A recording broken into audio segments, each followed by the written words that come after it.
Hi, I'm Lou. Another episode of My Car Story. I'm here with Andrew Vogel, Lou, great to see you. Vice President of Marketing Sales. We're at the Klairmont Collection today, a private museum that we're taking you inside, and we're going to do some special features today. Andrew, tell them where we're at. All right, so the Klairmont Collection is a private automobile museum in the city of Chicago. We're about 100,000 square feet and a little over 300 automobiles on display here. And it's a spectacular place. Go to KlairmontKollections.org. It's Klairmont with a K, collections with a K.org, and check out the website and you'll see more information.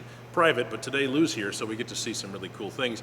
One of the cars today, of course, is happens to be, I say this a lot, one of my favorites, but it really is. It's a great car, so let's take a look. What are we showing today? Oh, you may have to tell them too. Okay, here it goes. So this is a 1976 Cadillac Eldorado Convertible.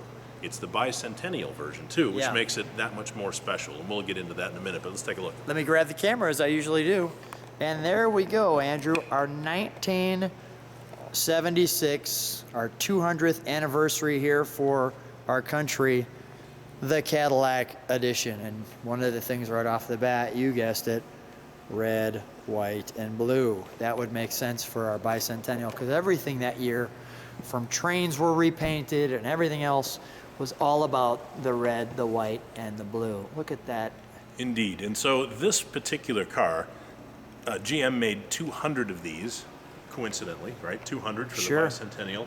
They were all white, all had the same interior. It's a red and white combination interior, you'll see, but they all have the stripes. And you'll see that it's basically the top of the line, the biggest, the best Cadillac you could buy in it. And this one happens to be in remarkably pristine condition.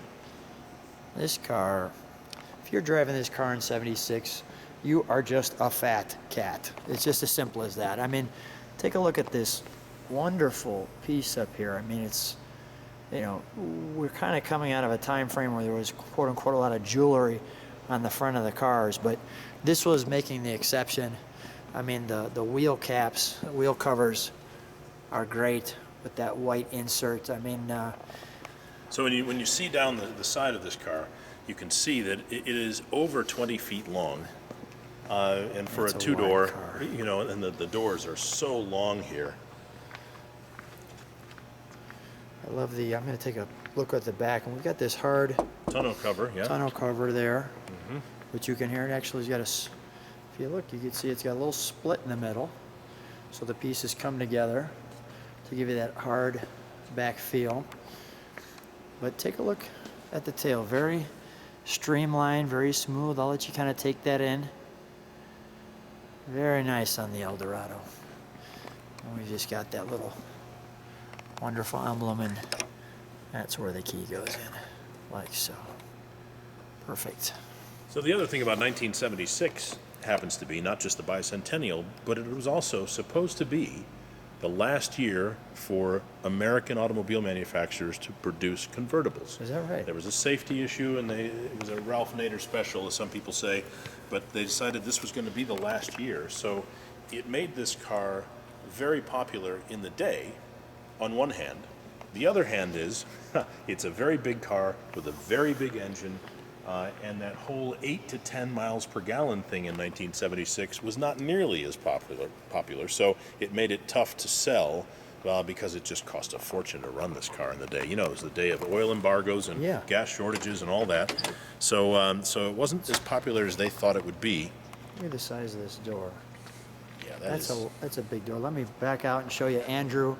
So and the door. You can My see the goodness. extent of Yeah, that, right. There's extended play there. I do like this. If you look, there's this nice textured piece. You can see that Cadillac emblem there. Really nice with the lights. And it really gives you this feel of luxury. And look at the size of these seats. And we're gonna get in. Interestingly, there's no bump here. Yeah, because the Eldorado was front-wheel drive. Front-wheel drive, yep. We're going to take a look at all of that. And of course, there's the big placard that was only on these 200 particular cars. We've got that. There we go. We could see that. When you're looking straight at it, it looks just like you're seeing it there. But as you kind of move around it, you can see what that says. Perfect. You've got this glove box here, front wheel drive. Kind of a neat little piece here where you got this little gap, and then up there you can see there's warning lights, and you can see your fuel. And take a look at the depth here. Cruise control. And your captain's cockpit here. Yeah, this is a nice ride. You're something. Andrew, let's open the hood, please. I'll trade places with you. All right. Let's not jump in and start it. Oh, you got to open the hood from inside. Okay. There we go. I'll let you grab that right under the center there.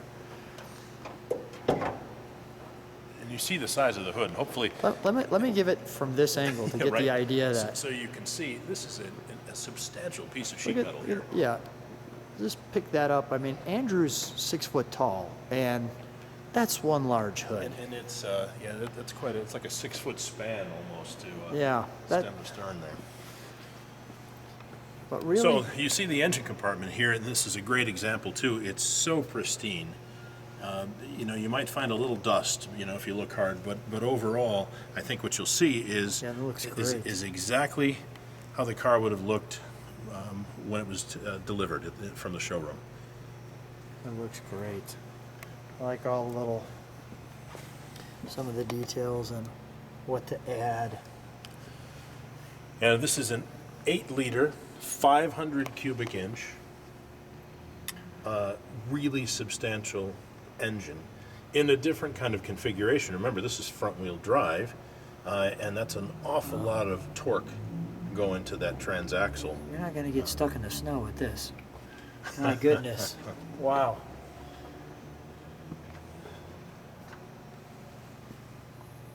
Yeah, keep your GM car all GM. Right. There's quite a bit of room back there. I was a little surprised. I mean, clearly and it's not that difficult to potentially work on some of the pieces. It appears. Other than it looks a little complex up here. The tricky thing is the bell housing and where the transaxle comes in with the for the transmission, and then into the drive shafts. The unequal length drive shafts up front. Let's start her up. Let's see where she goes. Let's get a chance to listen to her. And everything, pieces in here. I mean, no area missed. This is that big hood, but it's got a lot of... Sounds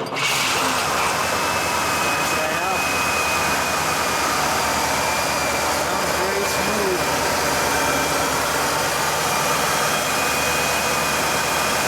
Just a tad of exhaust note.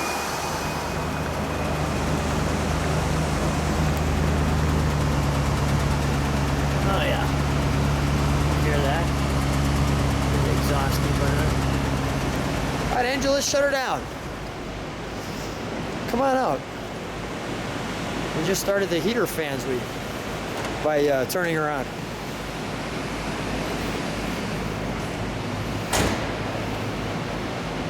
Well, let's shut that hood. This should be a great sound in and of itself. Just like that. Wow. Need to get your finger stuck in that, wouldn't you? Yeah, that would be a guillotine. So this is one of those... Or a guillotine. Yeah, depending on where you are. This is one of those cars that we enjoy having in the museum. It's a driver, totally drivable. It has 11,000 miles on it, that's all. But it looks brand new. And it's just another great example of some of the things you'll see here. I'm going to back up, put you in the car in the shot. Here we are. Oh, that looks great. Andrew, thanks for being on My Car Story. Lou, always a pleasure. Thanks.